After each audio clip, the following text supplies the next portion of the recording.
রহমতুল্লাহ বারাকাতুহু। কুল বিফাদলিল্লাহি ওয়া বিরহমাতিহি ফাবিযালিকা ফালইফরাহু ওয়া খায়রুম মিম্মা ইয়াজমাউন। আল্লাহ তাআলা কোরআন কারীমের মধ্যে বলছে, তোমরা নিয়ামত পাওয়ার পরে খুশি করো, উদযাপন করো।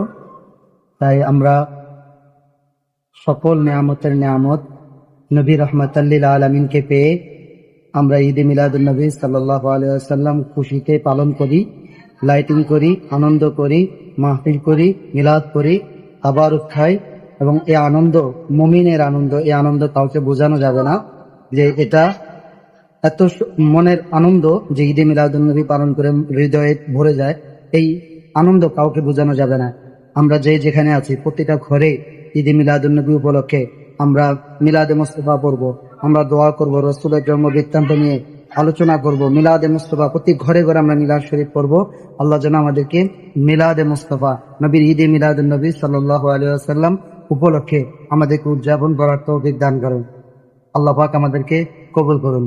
12 তারিখ রবিউল আউয়াল রে মিলাদুন নবীজি এসেছেন, মিলাদুন নবীজি এসেছেন।